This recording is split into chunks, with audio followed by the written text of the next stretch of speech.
Hello everyone, I'm Christopher Akins. As I stated before outside, this was supposed to be a mini movie, but due to circumstances, weather, and other obstacles, I'm unable to, because the scene is taking place outside, and I'm unable to to deliver the vision of the true story events that happened to me. Um, how like all my depression got triggered and everything concerning loss of my father. But it goes a little bit deeper than that. It goes right back into starting in Afghanistan, deployment, war that province, RC East, um, on patrol, and six of my buddies, they walked right into IED. You know, you know what happens with IND. I don't want to be too graphic on this. Um, yeah, they passed away. The first part of the things that started affecting me was like after the explosion, when everything's said and done, and senior command and MPs and SF, which that's Special Forces for some of you guys who don't know. Some of the other guys that are there in command in the joint mission. Um, we had to police up the parts of our fallen comrades. So that's still affects me to this day. I have a hard time sleeping. Um, Fast forward a little bit in Afghanistan. I get hit with mortar blasts, almost died. Injured my back, head trauma, so I have short-term memory loss, head trauma. Yeah, you can tell in the beginning of me trying to talk to you guys, it can give me a kind of a stuttering state, and I never stuttered before really in my life until that tragic moment. So sometimes, like when I'm trying to convey what I'm actually trying to put out, it'll come out in a stuttering stance, or it might take me a second to get my thoughts together to get things right. Another incident happened, like there was no casualties, but one of my best buds, like a brother, I would not say his name for privacy reasons. We came under sniper fire, almost pegged him, went this far, hit his backpack. He still has that bullet today as a reminder of life is important. And so, that was another incident, almost losing a guy who's like a brother to me, you know. So fast forward after depression, no, fast forward after Afghanistan. Sorry about that. We go fast forward. I come back to the States, then I'm here for 3 years, stationed in Fort Stewart, and then I end up going back to South Korea. That was one of the most impactful moments, coming toward the end of that tour. And I'll tell you in another take. Cut.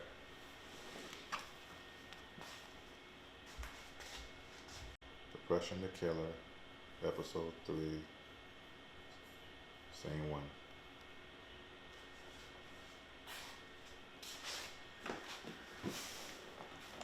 And action. As I stated before previously, I went back to Korea after getting from deployment in Afghanistan, and I came back to the States for 3 years. We went up to West Point, New York for a little bit, for about 6 months. We trained cadets there. Upon coming back, I had orders back to Korea for one final time. It was getting towards the end of my career. I go to Korea, towards the end of that, which one of the major, I get the call of my sister passing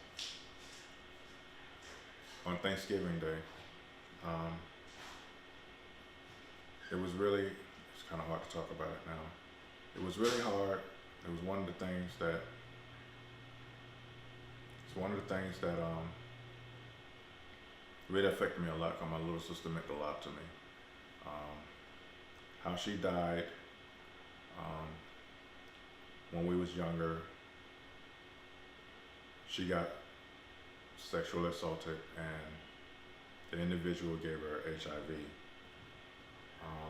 She had medication. She has 3 beautiful daughters, and this is emotional. Um, she had 3 beautiful daughters, and with medication, and then contracted to them. But back to her in Afghanistan, not Afghanistan. I'm sorry. See, my thoughts is racing. In Korea, South Korea, Thanksgiving is the reason why I don't really like holidays really anymore, because especially Thanksgiving, because it's a reminder of her and when she passed away, and it really bothered me being all the way halfway across the world, and even though I was on orders, and she was in the hospital, and in a way I kind of blame myself. Can't be there for my sister like I wanted to. Because I was overseas. And I know some people say don't beat yourself up, but it's still hard, the last moment I remember my sister, she was alive, and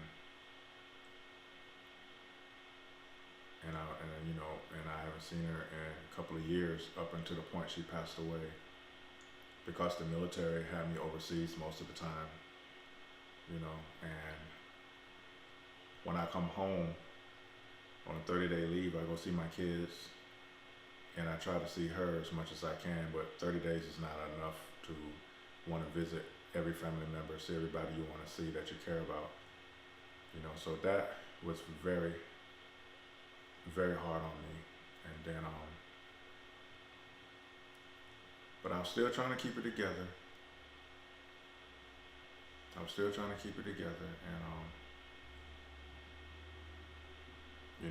I didn't try to commit any suicide or anything at that point, but my depression really hit a toll at that point.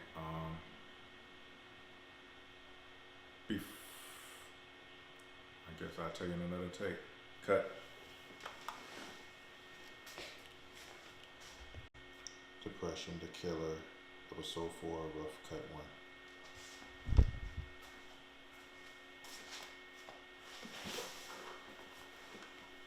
Action.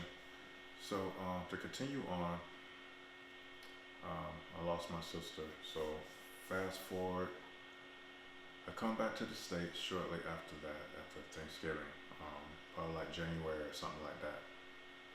Still going through it, had to clear that base and come back to the States. Before I even came back, then I get the word my mom diagnosed with stage 4 lung cancer. So upon coming back from Korea, about my sister, immediately I get the news my mom is stage 4 lung cancer. And then shortly after that, maybe about a week after that, I get diagnosed with type 2 diabetes, which ended my career. Because if I ever get deployed, like Afghanistan, Iraq, or anything like that, I had to take insulin on a daily basis, and there's no way to keep insulin refrigerated in a desert state. So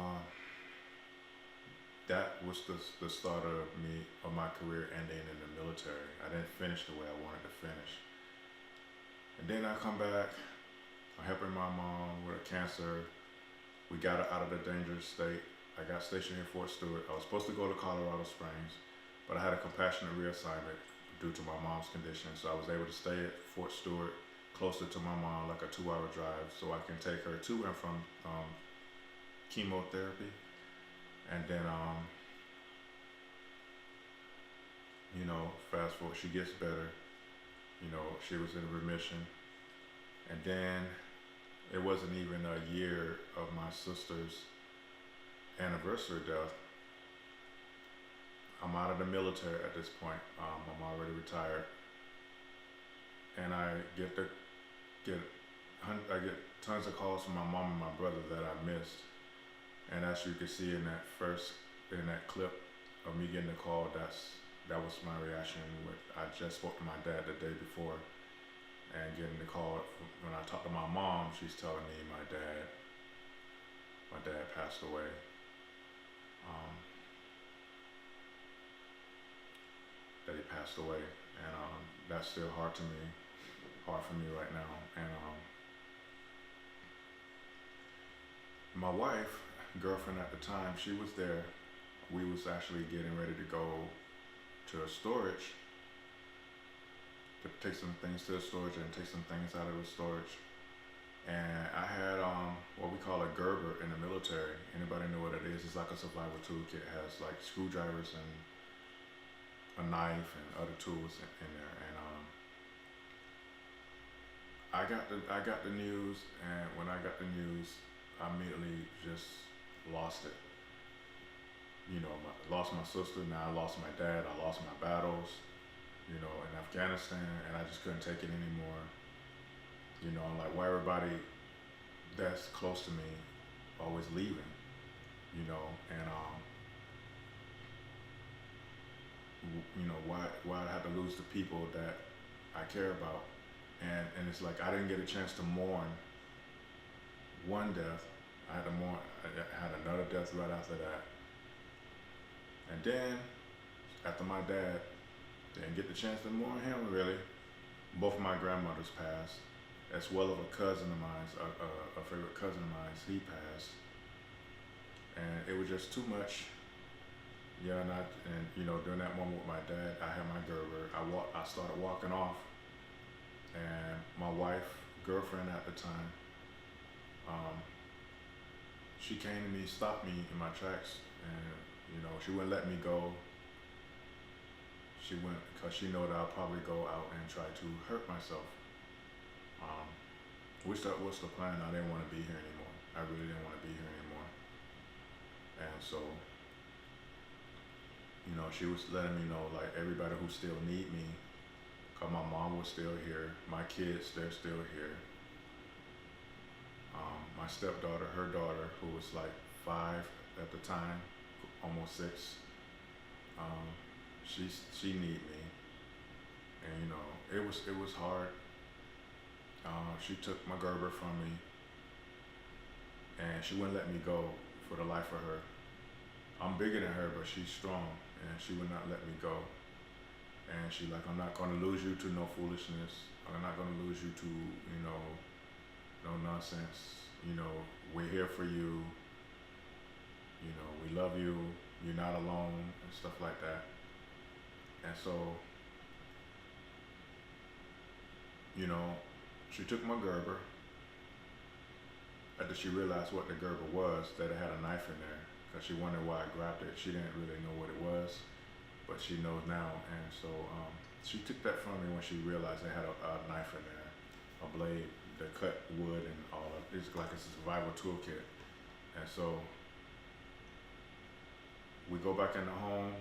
She wouldn't let me out of her sight, you know. Yeah, she wouldn't let me out of her sight. She pretty much stayed up the whole night, just let me cry, just let me, you know, the heart of a woman that really loves you, you know. Right now things are bleak, but you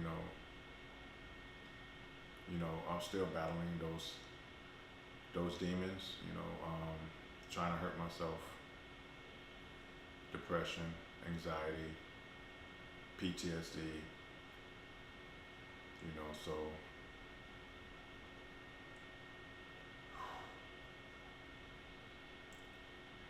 I'm trying to get this out. It's just emotional for me. Thinking about all of this, it's like a lot right now. And I know some people be like, oh man, you're 51 years old. You should get over that. I mean, that's not really true when you really love someone and it's that traumatic for you and how it happened.